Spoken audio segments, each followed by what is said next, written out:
వేసంగి సెలవులు అయిపోవడానికి ఇంకా 4 రోజులున్నాయనగా శేఖరం భార్యను పుట్టింట్లో దిగబెట్టి రావడానికి వెళ్ళాడు. సీతారాం చెల్లెల్ని, బావగారిని స్టేషన్‌లోనే కలుసుకున్నాడు. ఓ, సునందాదేవి గారికి సంతోషం ఎక్కువైనట్టుంది. బాగా లావెక్కినట్టున్నారే అంటూ స్టేషన్‌లోనే ఏడిపించాడు. మైసూర్లో మళ్ళీ 3 రోజులు సంతోషంగా గడిచాయి.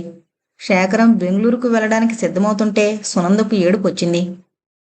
ఆమె కంట్లో నీరు ఉండడాన్ని చూశాడు శేఖరం.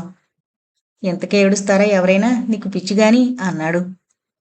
నాకీ పిచ్చి పట్టించింది మీరే. నేనా? "ఉమ్, మీరే. మీరింత మంచివారు ఎందుకయ్యారు? అలా కాకుండా ఉంటే మిమ్మల్ని ఇంత పట్టించుకునేదాన్ని కాదు. నా చదువైపోయాక బెంగుళూరుకొస్తావుగా, అప్పుడు తెలుస్తుంది నా మంచితనం. ఇప్పుడే తెలిసిపోతే బావుండేది. ఏ, ఈ సంవత్సరం గడపడం ఇంత కష్టమయ్యేది కాదు. నువ్వు నాతో వచ్చే సునందా. నిన్ను వదిలి నేను మాత్రం ఉండగలనా? నేను ఏ విధంగానూ కూడా మీ చదువుకు అడ్డం రాదలుచుకోలేదు. మీరు బాగా చదివి ఫస్ట్ క్లాస్ తెచ్చుకోండి. అప్పుడే మనిద్దరం ఈ సంవత్సరం ఒకరినొకరు వదిలి ఉన్నది సార్థకం. వద్దు బాబు, నన్ను టెంప్ట్ చేయకండి. నేను చాలా దుర్బలురాల్ని. శేఖరం మళ్ళీ సునంద బెంగుళూరుకు వచ్చే మాట ఎత్తలేదు. సీతారాం, సునంద శేఖరాన్ని సాగనంపడానికి స్టేషన్కి వెళ్లారు. సునంద రైలు బయలుదేరుతుంటే ఆఖరిమారు మళ్ళీ గుర్తు చేసింది. దసరా సెలవులకు తప్పకుండా రావాలి. నేను ఎదురు చూస్తుంటాను. ఉత్తరాలు నువ్వు రాయాలి. వారానికి 2. మీరు అంతే. వారానికి 2. వారానికి 7 సీతారాం అడిగాడు. నీకంతా తమాషే అన్నయ్య అంది, కళ్ళల్లోని నీటి నడుమనే నవ్వుతూ. అతడికి పెళ్ళే సునందలాంటి భార్య ఉంటే నా బాధ అర్థమయ్యేది అన్నాడు శేఖరం. ప్రస్తుతానికి నేనెవ్వరి కింద లేను. రైలు వెళ్ళిపోతుంటే సునంద మళ్ళీ అంది, దసరా సెలవులకు. శేఖరం తలూపి చేయి ఊపాడు. రైలు కనుమరుగైంది. కాని సునంద అలాగే నిలబడిపోయింది. సీతారాం చెల్లెల్ని మేలుకొలిపాడు. ఇక వెళదామా సునంద? శేఖరాన్ని తీసుకువెళ్లిన రైలు ఈ పాఠాల మీదే వెళ్ళిందని దాన్నే చూస్తూ నిల్చుంటావా? కాని సునంద అన్నయ్య మాటలు విని నవ్వలేదు. ఇంటికొచ్చాక సునంద అలా ముభావంగా కూర్చోవడానికి వదల్లేదు. అందర్నీ no room for the group అనే హాస్య చిత్రానికి లేవదీశాడు. సునంద మళ్ళీ కాలేజీలో చేరలేదు. సుందరమ్మ గారు ఇంకా పైకి చదివించడానికి ఇష్టపడలేదు. శ్రీనివాసరావు గారికి స్త్రీలు చదవడం పైన అంత మంచి అభిప్రాయం లేదు. కానీ రామారావు గారికి మాత్రం కూతుర్ని బిఏ చదివించాలనే ఉంది. దాని విషయమే భార్యాభర్తలిద్దరూ ఓ రోజు చర్చించుకున్నారు. సునంద ఊరికే ఇంట్లో కూర్చుని ఏం చెయ్యాలి? కాలేజీలో చేరితే మంచిది కదూ. శేఖరం చదువు సంవత్సరంలో అయిపోతుంది. సునంద బిఏ పూర్తి చేయడానికి వీలుండదు. జూనియర్ అయ్యాక మళ్ళీ మానేయాలి. ఆ భాగ్యానికి కాలేజీలో చేరడం దేనికి అని సుందరమ్మ గారు అభిప్రాయపడ్డారు. జూనియర్ అయ్యాక మళ్ళీ మానేయడం దేనికి? సీనియర్ కూడా చదవని. సరి ఆ మొగుడు ఒప్పుకోవద్దు. ఈ సంవత్సరమే సునందని ఇక్కడే ఉంచేయడానికి ఇష్టపడలేదు అతను. సునంద భర్త చదువుకి ఎలాంటి విఘ్నమూ కాకూడదని ఇక్కడే ఉండిపోయింది. సునంద అక్కడే ఉంటే అతడి చదువుకేం కష్టమట. పాపం, భర్త పైన ఎన్నెన్ని ఆశలు పెట్టుకుంది పిచ్చిపిల్ల. బాగా చదివి ర్యాంకు తెచ్చుకోవాలి, తర్వాత స్కాలర్షిప్కు ప్రయత్నించాలి అంటూ ఏమేమో అనుకుంటోంది. తను అక్కడుంటే ఆ వ్యామోహంలో పడి చదువును నిర్లక్ష్యం చేస్తాడేమోనన్న భయంతో ఇక్కడికొచ్చిందంతే. సునంద అభిప్రాయమూ సరైందే. కానీ ఇక్కడే ఉండి చదవచ్చుగా. ఈ సంవత్సరమేమో అతడి చదువు మీద ఆశతో ఇక్కడే ఉంది. కానీ ఆ తర్వాత ఒక్క క్షణం కూడా ఇక్కడ ఉండదు. పోనీ సీనియర్ బిఏ బెంగళూరులోనే చదవని. అత్తవారింట్లో కూర్చుని ఎలా చదువుతుంది చెప్పండి? ముసలత్తగారు ఇంట్లో పనిచేస్తుంటే కోడలు హాయిగా కాలేజీకి వెళ్ళి రానివ్వండి, చాలా బాగుంటుంది అన్నారు వ్యంగ్యంగా సుందరమ్మగారు. ఇక్కడే సీనియర్ బిఏను పూర్తి చేయని. శేఖరం బెంగళూరుకు వెళ్ళి ఇంకా వారం కాలేదు. అప్పుడే చిక్కిపోయింది. ఎప్పటినుంచే దసరా సెలవులు ఎప్పుడొస్తాయా అని ఎదురు చూస్తోంది. చదవమని మళ్ళీ దాన్ని బాధ పెట్టకండి. తనకు ఎలా ఉండాలనుందో అలాగే ఉండనివ్వండి. ఆ అమ్మాయి సంతోషంగా ఉండడమే మనకు కావలసింది. సునంద మేడ మీద నుండి ఏదో ఉత్తరం పట్టుకుని రావడంతో వారి సంభాషణకు అంతరాయం కలిగింది. అమ్మా, ఈ ఉత్తరాన్ని రంగడికిచ్చి పోస్టు చేయించమ్మా అంటూ తల్లి చేతికో ఉత్తరాన్నిచ్చింది. ఆమె రంగడిని వెతకడానికి వెళ్లారు. శేఖరా నుండి సునందకు వారానికి 2 ఉత్తరాలు ఖచ్చితంగా వచ్చేవి. లేత నీలం రంగులో సువాసనను వెదజల్లే ఆ ఉత్తరాలను శ్రీగంధపు పెట్టెలో దాచేది సునంద. ఆ పెట్టె ఈ ఉత్తరాలతో నిండిపోయింది. సీతారాం బిఏ మైసూర్లోనే చదివి ఎల్ఎల్బి బొంబాయిలో చేసి మైసూర్లోనే ఓ వకీల్ గారి దగ్గర 2 ఏళ్లు జూనియర్గా పనిచేసి తర్వాత తన ఆఫీసు పెట్టుకున్నాడు. సీతారాం తన కాళ్ళ మీద తాను నిలబడగలిగే శక్తి సంపాదించాక తల్లిదండ్రులు అతడి పెళ్లి గురించి ఆలోచించడం మొదలుపెట్టారు. సునంద పెళ్లి కూడా అయిపోయినందువల్ల ఇంకా అతడి పెళ్లిని ముందుకు వాయిదా వేయడంలో అర్థం లేదనిపించింది. సీతారాం పెళ్లి దసరాలో చేయడానికి నిశ్చయించారు. అన్నయ్య పెళ్లికి ముందే దమయంతితో మంచి స్నేహం ఉంది సునందకు. దమయంతిని సీతారాం చూసి ఒప్పుకున్నాక సునంద అప్పుడప్పుడు వాళ్ళింటికి వెళ్ళొచ్చేది. వాళ్ళింటికి వెళ్లేందుకు ముందు సీతారాం దగ్గరకు వెళ్ళి, అన్నయ్య, దమయంతి వాళ్ళింటికి వెళుతున్నాను, ఏమైనా చెబితే నేను అనేది. నువ్వేం చెప్పనక్కర్లేదు తల్లి, నీ పనేదో నువ్వు చూసుకో. ఎందుకన్నయ్య అంత సిగ్గుపడతావు? దమయంతి ప్రతిమారు మీ అన్నయ్య ఏమైనా చెప్పారా అని అడుగుతుంది. ఏమీ లేవంటే పాపం నిరాశతో కుంగిపోతుంది. సునంద, నువ్విలా రోజూ వాళ్ళింటికి వెళ్ళడం ఏమంత బావుండదు. నేనేం రోజూ వెళతానా వాళ్ళింటికి? ఎప్పుడైనాను మరీ విసుగ్గా ఉంటే వెళతానంతే. నువ్వు ఇన్ని రోజులు అక్కడికి వెళుతున్నావు గాని నీ స్నేహితురాలు మాత్రం ఒక్కరోజైనా. సునంద నవ్వేసింది. దమయంతితో మాట్లాడాలని అంత ఆశగా ఉంటే నాతో చెప్పకూడదా? నేనే తీసుకొచ్చేదాన్నిగా. చూద్దాం, నీ తెలివంతా ఉపయోగించి తీసుకురా. అలాగే. సునంద దమయంతి ఇంటికి వెళ్ళేటప్పటికీ సాయంత్రం 5 గంటలయింది. దమయంతి గదిలో కూర్చుని వీణ సాధన చేసుకుంటోంది. బామ్మగారు ఆపడాలు చేసుకుంటున్నారు. సునందను చూసి రామ్మ సునంద అన్నారు. పనంతా అయిపోయిందా బామ్మ? అలా చాపల మీద కూర్చో తల్లి. దమయంతి. సునంద గొంతు విని ఆమె వీణను లోపల పెట్టేసింది. దమయంతి బయటకు రాగానే నీ సాధనకు అడ్డొచ్చానేమో అంది.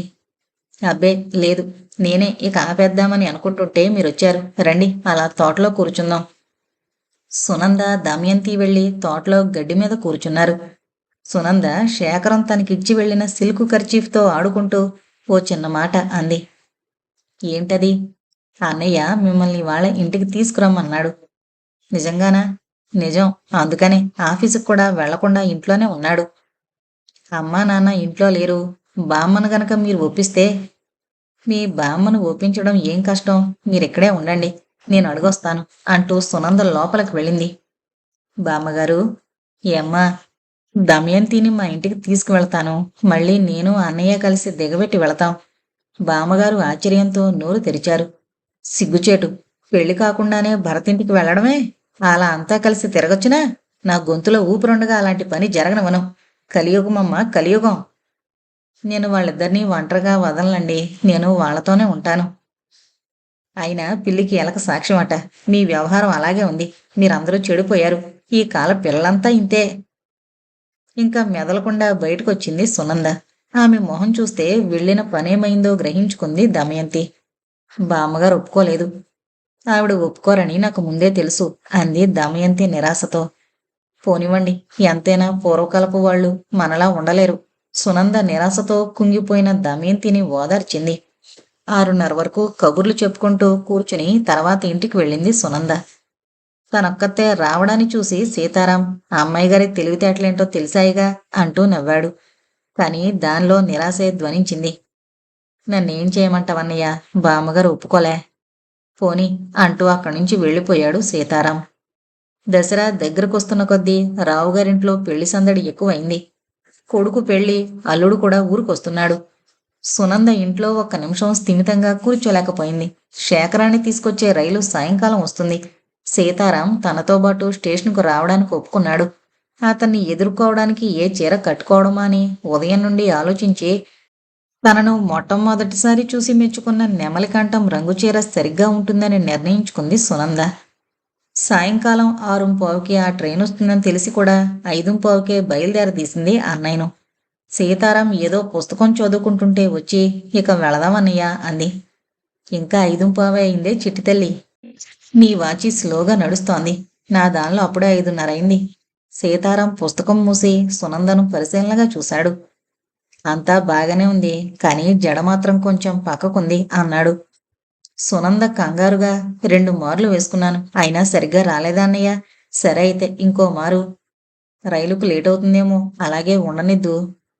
ఒక్క 5 నిమిషాలు ప్లీజ్ అంటూ మేడ మీదకు పరిగెత్తింది సునంద. సీతారాం లేచి మొహం కడుక్కుని దుస్తులు మార్చి తలదూకున్నాడు. ఇంకా సునంద రెడీ కాలేదు. సీతారాం ఆమె గదికి వెళ్ళేటప్పటికీ హెయిర్ పిన్ పెట్టుకుంటోంది. ఇంకా కాలేదా? అయిపోయిందన్నయ్య, గులాబీ పెట్టుకుని వచ్చేస్తున్నాను. జడ సరిగ్గా రాలేదని చెప్పడం మంచిదే అయింది అన్నాడు సీతారాం నవ్వుతూ. ఏమైంది? నీ జడ బాగానే ఉంది, కానీ నన్ను డ్రెస్ చేసుకోవడానికి వదలవని అలా అన్నాను అంతే. మోసం. లేకపోతే ఈ పాటికి స్టేషన్లోనే ఉండేవాళ్ళం. మనం ఎప్పుడు పోయినా ట్రైను తన టైంకే వస్తుంది. మనం తొందరగా వెళ్ళామని అది తొందరగా వస్తుందా? పద. ఇద్దరూ స్టేషన్కి వెళ్లారు. సునంద ప్లాట్ఫారం మీద అటు ఇటు పచార్లు చేస్తోంది. ఫిలింఫేర్ తీసుకుని కొంచెంసేపు పేజీలు తిప్పింది. నిమిషానికి ఒక మారు గడియారం చూసుకుని ఎదవరైలు లేటు అంటూ విసుక్కుంది. శేఖరం తలుపు దగ్గర నిల్చున్నాడు. భరతను చూసి చిరునవ్వు నవ్వింది. ఒక్క చూపులోనే పరీక్షించి బాగా చిక్కిపోయారు. ఎక్కువగా చదువుతున్నారేమో అనుకుంటూ. శేఖరం సూట్ కేసు తీసుకుని సునంద వందుకొచ్చాడు. నోరు విప్పకుండానే మాట్లాడుకున్నారు కళ్ళతోనే. సీతారాం సూట్ కేసు అందుకున్నాడు. రైలు రావడం ఇంకాస్త ఆలస్యమైతే బెంగళూరు వెళ్లే రైలు ఎక్కేసేది సునంద అన్నాడు. కంగ్రాట్స్ సీతారాం. థ్యాంక్స్. నీ స్వీట్ హార్ట్ని తీసుకునే వస్తారనుకున్నాను. సునంద మధ్యలోనే అందుకుంది. రేపు సాయంకాలం అందరం కలిసి ఎగ్జిబిషన్కి వెళదాం. దమయంతి అమ్మా నాన్నలను ఒప్పించి తీసుకునొస్తాను. ఆ ఆ రోజు ఇంటికి తీసుకొస్తానని మా బాగా తీసుకొచ్చావుగా అని వెక్కిరించాడు సీతారాం. ఈ మారు ఖచ్చితంగా తీసుకొస్తాను. ఆఖరికి అబద్ధం ఆడైనా. మంచి మాటన్నావు. అసలు విషయం చెప్పకు. మేం స్నేహితురాళ్ళం కలిసి వెళుతున్నామని చెప్పు. ఇంకో వారంలోనే పెళ్ళి. అప్పుడే అంత ఆత్రమన్నయ్యా నీకు? రాత్రి భోజనాలు కూర్చున్నప్పుడు శేఖరం చెప్పిన వార్త అందర్నీ బాగా నిరుత్సాహపరిచింది. సీతారాం, మీ పెళ్లికి నేను రావడానికి వీలు పడదని చెప్పడానికి నాకు చాలా బాధగా ఉంది. మీరు లేకపోతే పెళ్ళెలా జరుగుతుంది? మీరు తప్పకుండా రావాలి అంటూ బలవంత పెట్టారు రావుగారు. కానీ వీలు పడదు. ఈ మారు ఫైనల్ ఇయర్ స్టూడెంట్స్ను ఉత్తర ఇండియా తీసుకుని వెళతారు. అక్కడ ఫ్యాక్టరీలు గనులు అన్నీ మాకు చూపాలట. భర్త మాటలు విన్నాక భోజనమే చేయబుద్ధి కాలేదు సునందకు. అన్నయ్య పెళ్లి గురించి ఎన్నెన్నో కలలు కట్టుకుంది.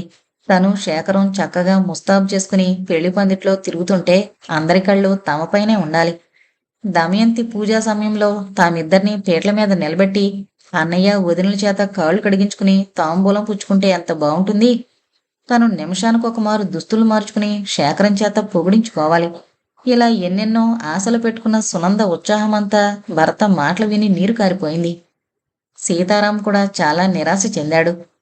అయితే పెళ్లి ముహూర్తం మార్చేయడమే మంచిది అన్నాడు. ఇది మరీ బాగుంది. మీరు అన్ని ఏర్పాట్లు చేసుకుని నా ఒక్కడి కోసమని పెళ్లి ఆపు చేయడం ఏం బాగుంటుంది? అవతల ఆడపెళ్లివారు పాపం ఎన్నెన్నో ఏర్పాట్లు చేసుకుని ఉంటారు. వాళ్ళకి నష్టం కాదు. అయినా పెళ్లికి వధూవరులుంటే చాలు. అయినా మీరుంటే బాగుండేది. సుందరం అంది. ఇప్పుడేం చేయడానికి వీల్లేదు. ఈ ట్రిప్ విషయం ఖచ్చితంగా తెలిసింది మొన్ననే. లేకపోతే ఇంతకు ముందే ఉత్తరం రాసేవాణ్ణి. నా బదులు మా అమ్మా నాన్న వస్తారు. వాళ్ళొస్తే మీరొచ్చినట్టు అవుతుందా? సునంద హఠాత్తుగా అంది. శేఖరం ఏం జవాబు చెప్పలేదు. ఆ ఒక్క మాటతోనే తాను రానందువల్ల సునందకి ఎంత బాధగా ఉందో గ్రహించుకున్నాడు. అందరూ మాట్లాడకుండా భోజనాలు కానిచ్చారు. సునంద గదిలోకొచ్చేటప్పటికి ఆమె మొహం అదో మాదిరిగా ఉంది. పాల గ్లాసు టేబుల్ మీద పెట్టి కిటికీ దగ్గరగా వెళ్లి నిలబడింది. తనే పలకరిస్తుందేమోనని కొంచెం సేపు చూశాడు శేఖరం. కాని సునంద నోరు విప్పనే లేదు. శేఖరం ఆవలించి అబ్బా ఒక్క అన్నాడు. ఒక్క నిమిషం ఆగి నిద్రొస్తోంది అన్నాడు. చివరికి సునంద దగ్గరకొచ్చి గెడ్డం పట్టుకుని ఎందుకింత కోపం నా మీద అన్నాడు. అంతవరకు కొలుకుల్లోనే ఉన్న నీరు బుగ్గల మీదకి జారింది. శేఖరం తనకు తెలిసిన ఒకే ఒక్క మార్గంలో ఆమె కన్నిటిని తుడిచాడు. సునంద బాధ కొంచెం తగ్గింది. శేఖరం నవ్వుతూ అడిగాడు. నేను మీ అన్నయ్య పెళ్లికి రాకపోతే నీకంత కష్టంగా ఉందా? మీరొస్తారని ఎన్ని ఆశలు పెట్టుకున్నాను. చాలా కష్టం అనిపించింది మీరు రారని తెలిసినప్పుడు. అయితే వెళ్ళడం మానుకోమంటావా? వద్దు, వెళ్ళిరండి. మరెందుకలా ఏడ్చావు? నువ్వేడిస్తే నాకు సంతోషంగా ఉంటుందనుకున్నావా? నేను ఏడ్చింది అందుకు కాదు. మరింకెందుకు? నేను ఏడ్చిన కొద్దీ మీరెక్కువ ఓదారుస్తారని నాకు తెలుసు అంటూ క్రీగంటతో భరత వైపు చూసింది సునంద. నీకంత సరదాగా ఉంటే నన్నే అడిగితే పోయేదిగా. నాకే నేనే అడగడం బాగుండదు. మరిప్పుడు చెప్పేశావుగా, ఇక నేను ఊరుకుంటానా అంటూ శేఖరం ఆమె దగ్గరకొచ్చాడు. రక్షించండి అని కేకలు వేస్తాను. చూద్దాం నా నుండి నిన్నెవరు రక్షిస్తారో అన్నాడు శేఖరం నవ్వుతూ. సునంద దమయంతి తల్లిదండ్రులను అడిగి బామ్మగారి దగ్గరకు వెళ్ళింది. బామ్మగారు, ఓ చిన్న మాట. ఏంటి? దమయంతిని నాతో పాటు ఎగ్జిబిషన్కు తీసుకుని వెళతాను. ఎవరెవరు వెళుతున్నారు అన్నారావిడ అనుమానంతో. నేను, మీనాక్షి, వసంత, రాజ్యలక్ష్మి, సీత. మీ అన్నయ్య రావడం లేదు కదా? లేదు. అలా అయితే తీసుకుని వెళ్ళు, కానీ పొద్దుపోయేదాకా ఉండకండి. అలాగే అంది సునంద. ముస్తాబు చేసుకుని తలుపు వెనకే వాళ్ల మాటలు వింటూ నిల్చున్న దమయంతి మొహం వికసించింది. దమయంతి, సునంద ఇంటికొచ్చేసరికి శేఖరం, సీతారాం సిద్ధమయ్యి వాళ్ల కోసం ఎదురు చూస్తున్నారు. సునంద ఏదో అలసిపోయినట్టు మొహం పెట్టి, దమయంతిని ఇవాళ తీసుకుని వచ్చేటప్పటికి నా తలప్రాణం తోక్కొచ్చింది. నాకేం బహుమతిస్తారు అంది. సుందరమ్మ గారు, రావు గారు ఈ కాలానికి తెగిన వారవడం వల్ల వాళ్ల సరదాలకేం అడ్డు చెప్పలేదు. దమయంతి సిగ్గుపడుతూనే కాబోయే అత్తగారితో, మీరు వస్తే బావుండేది అంది.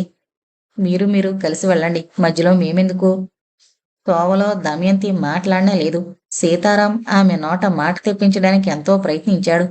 అవును, కాదు అని తప్పితే మరో మాట ఆమె నోటి నుండి రాలేదు. సునంద, శేఖరం కూడా చాలా ప్రయత్నించారు, కానీ దమయంతి మాట్లాడలే. చాలా సిగ్గుపడుతోంది అనుకున్నాడు శేఖరం. సీతారాం నవ్వుతూ అన్నాడు, ఈ జోకును విన్నారా? పెళ్లికి ముందు భర్త మాట్లాడుతుంటే ఆమె వింటుండేదట. హనీమూన్లో ఆమె మాట్లాడుతుంటే అతను వింటుండేవాడట. కాపురం పెట్టాక ఇద్దరూ మాట్లాడుతుంటే ఇరుగు పొరుగు వినేవారట. అతడి మాటలు విని దమయంతి కొంగుతో నోరు మూసుకుని నవ్వింది. అమ్మయ్యా, నవ్వడమైనా వస్తుందని తెలిసింది. ఏమంటావు సునందా? నిజమేనన్నయ్య.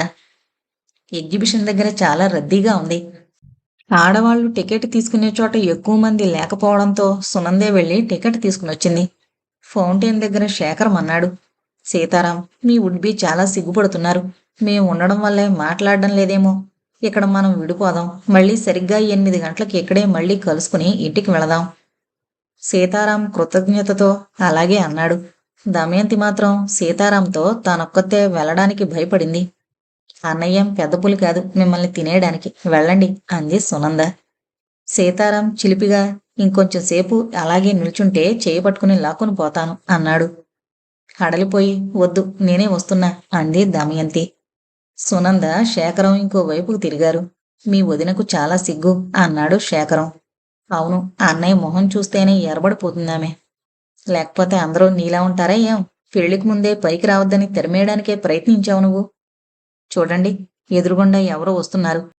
నా మొహం చూస్తూ నడిస్తే ఎవరినైనా ఢీకొంటారు. నీలో లేని ఆకర్షణ ఎగ్జిబిషన్లో ఏముంది లెద్దు. అయితే ఇక్కడికి ఎందుకొచ్చారు? నేనేం రాలే, నువ్వే తీసుకొచ్చావు. మైసూర్కి ఎందుకొచ్చారు? నీకోసమే వచ్చాను, ఎగ్జిబిషన్ కోసం కాదు. మిమ్మల్ని ఓడించేవారెవరు బాబు? నీ దర్శనమైన రోజునే ఓడిపోయాను నేను. ఇద్దరూ అన్ని కొట్లు చూసుకుంటూ నడుస్తున్నారు. ఓ కొట్టు ముందు వేలాడదీసిన రంగురంగుల చీరలను చూసి, ఆ నల్లచీర బాగుంది కదూ అంది సునంద. కావాలంటే తీసుకో. మీరింకా విద్యార్థులే, ఉద్యోగంలో చేరాక కొనిపెడుదురుగాని, ఇప్పుడేం వద్దు. 8 గంటల వరకు అలా తిరిగి తర్వాత ఫౌంటైన్ దగ్గరకు వచ్చారు. సీతారాం, దమయంతి అప్పటికే వచ్చి వాళ్ల కోసం ఎదురు చూస్తూ నిలబడ్డారు. సీతారాం చేతిలో చాలా పొట్లాలున్నాయి. సునంద అన్నయ్యను చూసి, ఏమన్నయ్యా, చాలా చాలా కొన్నట్టున్నారు అంది. గాజులు, రిబ్బన్లు, ఏవో కొన్ని బట్టలు. సునంద దమయంతిని చూసి, అన్నీ ఇప్పుడే కొనిపించేసుకోకండి, పెళ్ళయ్యాక ఇంకేమీ కొనిపెట్టడు అంది. నేనేమీ అడగలేదు, అన్నీ తనే తీసుకున్నారు అంది దమయంతి నెమ్మదిగా. దమయంతి నీతో మాట్లాడారా అన్నయ్య? మాట్లాడకేం, నేనే ఇక చాలు అని బ్రతిమాలుకోవాల్సి వచ్చింది. దమయంతిని వాళ్ళింట్లో దిగబెట్టి తన కోసం కొంచెం దూరంలో కాచుకున్న సీతారాం, శేఖర్ల వద్దకొచ్చింది సునంద. శేఖరం మరో 2 రోజులుండి బయలుదేరాడు. సునందకు అతడంత తొందరగా బయలుదేరడం ఏమాత్రం ఇష్టం లేదు. సునంద కూడా స్టేషన్కు వెళ్ళింది. అక్కడ శేఖరాన్ని ఓ పక్కగా పిలిచి, నేనో మాట చెబుతాను, మీరు నవ్వరాదు అంది. నవ్వలేను, చెప్పు. బొంబాయి, కలకత్తా అక్కడంతా బస్సులు, కార్ల రద్దీ ఎక్కువగా ఉంటుందట. జాగ్రత్తగా ఉండండి. నేను నీవాణ్ణే కదా, నీకు చెందిన వాటిని జాగ్రత్తగా చూసుకుంటాను. ఈత గీత అంటూ ఎక్కడా దిక్కండి. అలాగే. మీరు ఎక్కడున్నా ఉత్తరాలు రాయడం మర్చిపోకండి. జీ హుజూర్. ఆరోగ్యం బాగా చూసుకోండి. అలాగే. నన్ను మరిచిపోకండేం, సునంద మరీ మరీ చెప్పింది. ఎలాంటి మాట ఆడుతున్నావు సునంద? నిన్ను నేను మర్చిపోగలనా? జన్మ జన్మాంతరాల సంబంధం మంది. ఒక స్త్రీకి ఓ పురుషుడికి పెళ్లి అంత సులువుగా కాదు. పూర్వజన్మ సంబంధమే ఈ జన్మలో కలిసొస్తుంది. ఈ జన్మ సంబంధమే ముందు వచ్చే జన్మలోనూ కలుగుతుంది. Marriages are made in heaven అని వినలేదా నువ్వు? మిమ్మల్ని నొప్పిస్తే క్షమించండి. అలా అనకు సునందా. నీ మాటలన్నీ నాకు వేదవాక్యాలే. రైలొచ్చింది. శేఖరాన్ని తీసుకుని తొందరగా వెళ్ళిపోయింది. సునంద బరువుగా ఇంటివైపు నడిచింది. ఇల్లు చేరే వరకు ఆపుకున్న దుఃఖం ఇల్లు చేరగానే కట్టలు తెంచుకునొచ్చింది. సునంద గదిలో శేఖరం ఫోటో ముందు ఏడుస్తూ కూర్చుంది. చెల్లెలి విచారాన్ని గమనించిన సీతారాం గదిలోకొచ్చి, ఏంటిది సునంద, పిచ్చిదానిలా ఏడుస్తున్నావు? సాయంకాలం పూట ఆడపిల్లలు కంటనీరు పెట్టకూడదు తెలుసా? అయినా శేఖరం ఊరికి వెళ్ళినంత మాత్రాన ఇలా ఏడవడం దేనికి అన్నాడు. లేదన్నయ్య, ఈసారెందుకో చాలా ఏడుపొచ్చింది. సరేలే, కింద అమ్మ పిలుస్తున్నట్టుంది చూడు. సునంద కిందకు వెళ్ళింది. సీతారాం పెళ్లికి బంధువులందరూ రాసాగారు. ఇంట్లో పెళ్లి హడావిళ్ళో కొంచెం సంతోషంగానే ఉంది సునంద. కాని ఆయనుంటే అని రోజుకు 100 మార్లైనా అనుకునేది. ఓ కొత్త చీర కట్టుకున్నా, నగలు పెట్టుకున్నా శేఖరం తలపులే వచ్చాయి ఆమెకు. పెళ్లి రోజుకు శేఖరం బొంబాయి నుండి సీతారాంకొకటి, సునందకొకటి ఉత్తరాలు రాశాడు. పెళ్లికొచ్చిన వారందరూ శేఖరం వేడి అని 10 మార్లు అడిగి ఆమెను మరింత నొప్పించేవారు. పెళ్ళైపోయాక బంధువులందరూ వెళ్ళిపోయారు. శేఖరం తను వెళ్లిన ఊర్లన్నిటి నుండి ఉత్తరాలు రాసేవాడు. ఒక్క నెల రోజుల ప్రయాణాన్ని ముగించుకుని శేఖరం బెంగళూరుకు బయలుదేరాడు. తను బయలుదేరే తేదీని భార్యకు తెలిపి మళ్లీ ఉత్తరాన్ని బెంగళూరు నుండి రాస్తానని రాశాడు. కాని ఉత్తరమే రాలేదు. సునంద రోజూ అతడి ఉత్తరం కోసమే ఎదురు చూస్తోంది. ఓ రోజు అలాగే చూస్తుంటే రావుగారికి ఓ ఉత్తరం వచ్చింది. కవరు పైన బసవనగుడి ముద్ర ఉండడంతో అది శ్రీనివాసరావు గారి నుండి వచ్చిన ఉత్తరమేనని గ్రహించుకుంది సునంద. అయితే ఆయన ఎందుకు ఉత్తరం రాయలేదు? సునంద ఉత్తరం తండ్రి చేతికిచ్చి ఆయన ఆ ఉత్తరాన్ని చదువుతుంటే ఆయన మొహాన్ని పరిశీలిస్తూ నిల్చుంది. ఉత్తరం చదువుతుంటే ఆయన కనుబొమ్మలు ముడిపడ్డాయి. సునందతో అమ్మను పిలు అన్నారు. సుందరమ్మ గారు వచ్చారు. శ్రీనివాసరావు గారు ఉత్తరం రాశారు. శేఖరానికి ఒంట్లో బాగాలేదట. మొదట ఊళ్ళన్నీ తిరిగి రావడం వల్ల వచ్చిన అలసట కాబోలు అనుకున్నారట. కాని వచ్చిన జ్వరం తగ్గనే లేదు. మీరు సునందను పీల్చుకొస్తే మంచిది అని రాశారు. సునంద వచ్చే ఏడుపును ఆపుకుంటూ లోపలికి పరిగెత్తి దేవుడి ముందు నిలబడి దీనంగా ప్రార్థించింది. ఆయనను బ్రతికించి నన్ను నీ దగ్గరకు తీసుకుని పో. సుమంగళిగా తల్లిదండ్రులతో బెంగళూరుకు వెళ్లిన సునంద విధవగా మైసూరు తిరిగొచ్చింది. బెంగళూరుకు వెళ్ళినప్పుడున్న ఆతృతగాని బెంగాగాని లేదిప్పుడు. నిరాశ దుఃఖాలు ఆమెను ఆవరించుకున్నాయి. 15 రోజుల్లోనే 19 ఏళ్ల సునంద రుద్రాలైపోయింది. తల్లి తండ్రి సునందను తీసుకొస్తున్నారని తెలిసిన సీతారాం వంటాయంతో, నేను ఇంటికి రావడం ఆలస్యం కావచ్చు, ఎవరిని భోజనానికి నా కోసం కాచుకుని కూర్చోవద్దని చెప్పండి అని చెప్పి వెళ్ళిపోయాడు. సునందను పొదివి పట్టుకుని ఇంట్లోకి తీసుకొచ్చారు సుందరమ్మగారు. అందరికీ వడ్డించారు తాత. భోజనం చేయి సునంద, ఉదయం కూడా చేయలేదు. సునంద భోజనం చేయనంటుంది అనుకున్నారు సుందరమ్మగారు. కాని సునంద ఒక్క మాట ఆడకుండా యాంత్రికంగా భోజనం చేసింది. సీతారాం ఏడి తాత అని అడిగారు రామారావు. నేను రావడం ఆలస్యమవుతుంది, ఎవరూ నా కోసం కాచు కూర్చోవద్దు అని చెప్పి వెళ్ళారయ్యా. అందరి భోజనాలు అయ్యాయి. సునంద పడుకోవడానికి మేడ మీదకు వెళుతుంటే సుందరమ్మగారు, నేను అక్కడే పడుకోనా అన్నారు. అక్కర్లేద్దమ్మా అంది సునంద. సీతారాం రాత్రి 11 గంటలకు ఇంటికొచ్చాడు. సుందరమ్మగారే తలుపులు తెరిచారు. భోంచేస్తావా అని అడిగారు. సీతారాం అక్కర్లేదు అన్నట్టు తలూపి మేడ మీదకు వెళ్ళిపోయాడు. సునంద గదిలో దీపం వెలుగుతూనే ఉంది. సీతారాం నెమ్మదిగా చెల్లెలి గదిలోకి వెళ్ళాడు. సునంద కుర్చీలో కూర్చునుంది. సునంద, ఏంటన్నయ్యా? ఆమె చూపుల్లోని దైన్యం అతని హృదయాన్ని ద్రవింపజేసింది. నువ్వెందుకని పుట్టావు సునందా? నేను ప్రస్తుతం అదే ఆలోచిస్తున్నానన్నయ్య. సీతారాం సునంద దగ్గరకొచ్చాడు. చెల్లెలి దీనమైన మొహం, ముఖాన్ని ఆవరించిన దుఃఖం వీటిని చూసి చెల్లెల్ని దగ్గరకు తీసుకుని ఓదార్చాలనిపించింది. కాని ఇంత పెద్ద చెల్లెల్ని అలా ఓదార్చగలమా? చిన్నప్పుడు మారు సునంద చెట్టు మీద నుండి కిందకు పడినప్పుడు దగ్గరకు తీసుకుని కబుర్లు చెప్పి ఓదార్చాడు రోజున. కాని చెట్టు మీద నుండి కింద పడ్డానికి, సౌభాగ్య శిఖరపు అంచు నుండి కిందకు పడ్డానికి తేడా లేదా? సీతారాం చెల్లెలి తలను నిమురుతూ కూర్చున్నాడు. సునంద తలెత్తి అన్నయ్య ముఖం వంక చూసింది. సీతారాం కళ్ళు ఎర్రగా ఉన్నాయి. మాటలు తడబడుతున్నాయి. సునంద అన్నయ్య వాలకం చూసి ఆశ్చర్యపోయింది. ఎందుకన్నయ్య ఇలా ఉన్నావు? ఎవరో అన్నారు విస్కీ తాగితే ఈ ప్రపంచాన్నే మరిచిపోవచ్చు అని. సరే, శేఖరాన్ని మరిచిపోదామని తాగాను. కాని మరిచిపోలేకపోయినమ్మా. ఎన్ని రోజుల నుంచి తాగుతున్నావన్నయ్యా? ఇదే మొదటి రోజు. విస్కీ తాగి ఆయన్ను మరిచిపోగలిగితే నాకు తెచ్చిపెట్టన్నయ్యా, నేను తాగుతాను. కాలం తప్పితే మరింకేమీ లేదమ్మా మందు. మనదంతా ఒట్టి భ్రమ. పడుకో అమ్మా, నేను వెళుతున్నా. నువ్వు పడుకో అన్నయ్య, నాకింకా నిద్ర రావడం లేదు. ఎక్కువసేపు మేలుకొని ఉండకు సునంద అంటూ తన గదికి వెళ్ళిపోయాడు. సునంద చాలాసేపు అలాగే కూర్చుంది. ఏమీ ఆలోచించకుండా, ఎటువైపు చూడకుండా, ప్రాణం లేని బొమ్మలా కనురెప్ప వేయకుండా అలాగే కూర్చుంది.